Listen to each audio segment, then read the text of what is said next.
Olá, seja bem-vindo mais uma vez. Esse é o episódio número 4 da Bíblia Freestyle. O tema dessa semana é dízimos e ofertas. Então pegue a sua Bíblia e prepare Malaquias 3:10.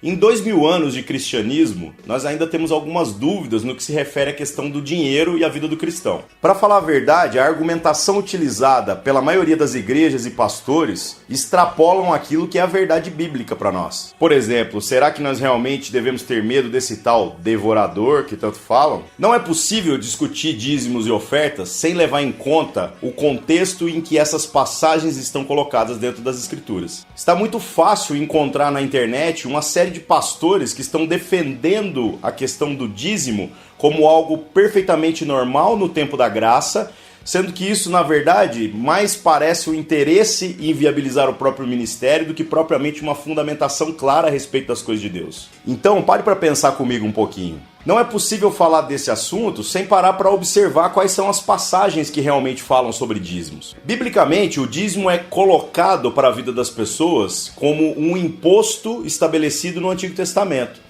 O dinheiro era utilizado, na verdade, para a manutenção do templo e também para a promoção de justiça social. Na verdade, é um equívoco quando dizemos que o dízimo é um preceito da lei, porque o dízimo, na verdade, foi estabelecido muito antes disso. A primeira pessoa a dar 10% de sua renda para a figura de um sacerdote foi Abraão. O mais engraçado dessa história é que o sacerdote não pediu nada. Ele simplesmente foi movido pelo desejo de dar 10% de tudo aquilo que havia recebido. O que vemos no dia de hoje são pessoas que estão usando Malaquias 3:10 fora de contexto para tentar justificar o seu ponto de vista a respeito de finanças. Outro versículo que é comumente usado e é um estupro do sentido da palavra de Deus é 2 Coríntios capítulo 9. Aquele que semeie, que faça com alegria, não por obrigação, blá blá blá. O texto de 2 Coríntios não se refere especificamente a dízimo, mas ele fala de uma circunstância específica onde o povo de Deus foi desafiado a se mobilizar, levantando ofertas para suprir a fome que os irmãos estavam passando na cidade de Jerusalém. Utilizar esse versículo tentando endossar a ideia de dízimo é um estupro do contexto da palavra de Deus, e isso não é verdadeiramente lícito. Até aqui o que eu estou defendendo é que o dízimo realmente não é um preceito do Novo Testamento, e ele não é um preceito também da lei, ele é algo anterior que foi adicionado à lei. Então vem a pergunta: dízimo é válido, é necessário, é obrigatório? Analisando a palavra de Deus como um todo, a conclusão a que eu chego é muito simples. Nós estamos completamente liberados do dízimo. Opa, e você pegou pesado. Não, eu não peguei, vou explicar o porquê. No tempo da lei, aquele que dava 10% entendia que estava justificando, santificando todos os outros 90% pela observância do mandamento. Porém agora o que Cristo está trazendo para nós é uma consciência transformada, uma visão diferente a respeito do mesmo princípio. Ou seja, 10% não santifica os 90%. Nós não estamos mais debaixo da ordenança porque somos livres para promover a justiça através de tudo aquilo que Deus tem colocado na nossa mão. Traduzindo em miúdos, se na lei vivíamos no 10%, na graça viveremos no 100%. Pare para pensar um pouco. Jesus não disse que aquele que simplesmente olhar para uma pessoa com intenção impura já adulterou com ela? Então, obviamente, nós concluímos que a graça excede e muito o cumprimento da lei.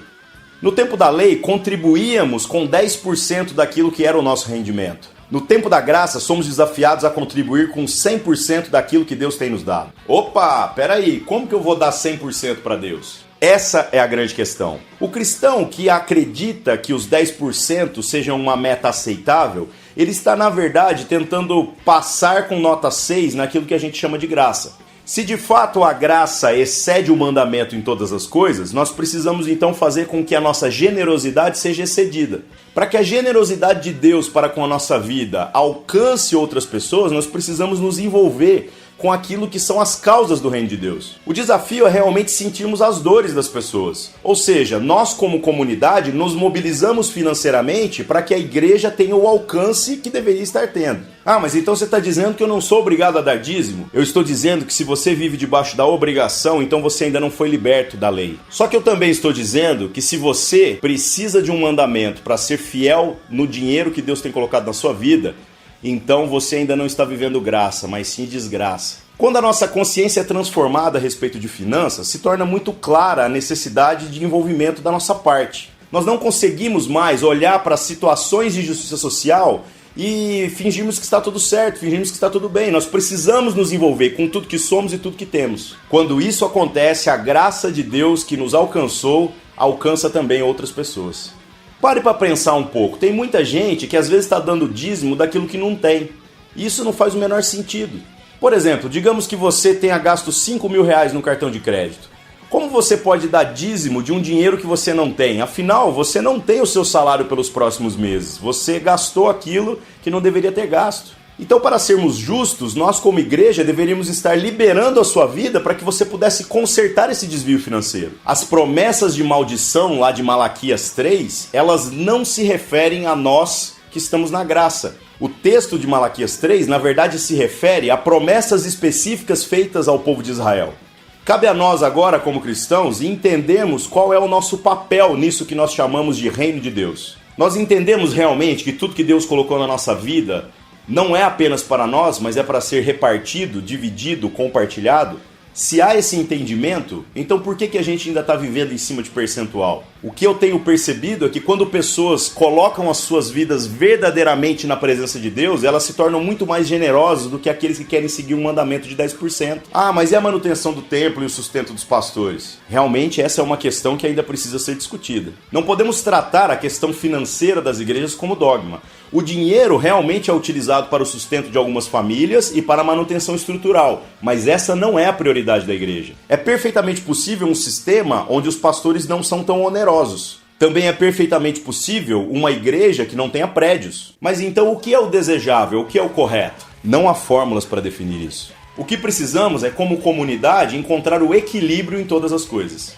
Cada indivíduo precisa compreender que aquilo que Deus tem colocado na sua mão não é apenas para você, mas para todos nós. Pastores e demais líderes precisam aprender a administrar as coisas que têm recebido com maior graça, generosidade e transparência. Quando as pessoas sentem a dor do trabalho que está sendo feito, sabe o que acontece? Elas se tornam mais generosas. A meta é que pessoas possam olhar para o trabalho que a igreja tem feito e digam: ei, eu não vou deixar você pagar essa conta sozinho, eu vou dividir ela com você.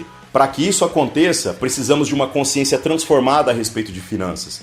Porque Malaquias 3:10 pode ter funcionado muito bem para mim e para você que somos velhos, mas não vai funcionar para essa próxima geração, que é muito mais crítica e que vai tentar entender de onde vem essa história. Se acreditamos realmente naquilo que nossas igrejas têm feito, se acreditamos no valor da oferta voluntária para a obra de Deus, então precisamos de bases bíblicas mais sólidas do que aquelas que temos utilizado. Malaquias 3:10 não vai colar para o meu filho e nem para o seu. E isso não é porque o seu filho é cético ou porque o seu filho é incrédulo. Ele simplesmente faz parte de uma geração com um volume maior de informações e por isso ele é mais crítico. Essa capacidade de criticar as coisas é boa. Afinal, muitas pessoas aprenderão a se libertar daquilo que não é a verdade, mas simplesmente faz parte da tradição e de preceitos humanos. Eu espero que Deus possa estar falando com você no sentido de mover o seu coração para a causa, mas da maneira correta. Ou seja, que você seja generoso conforme a generosidade que Deus tem colocado na sua vida. Muitas vezes você está pensando apenas em dinheiro, mas Deus quer muito mais do que isso. Ele quer o seu envolvimento com a causa, Ele quer o seu choro, Ele quer que você sinta a dor daqueles que estão sofrendo. Então, em nome de Cristo Jesus, que você aprenda a viver agora fora da lei, que a graça que Cristo tem derramado sobre a nossa vida seja conhecida no mundo através da nossa generosidade e interesse em se envolver com a causa daqueles que precisam. Não transforme a graça de Deus em desgraça. Seja fiel, conforme Deus tem sido fiel com você. E que nós, pastores, que estamos tentando buscar aquilo que realmente é a vontade de Deus, possamos liberar pessoas que não estão em condições de dar dízimo por diversos motivos. Que Deus seja glorificado nessa atitude de generosidade que não é apenas de você para com Deus, mas também de Deus para com você, para com a igreja e para com toda a sociedade.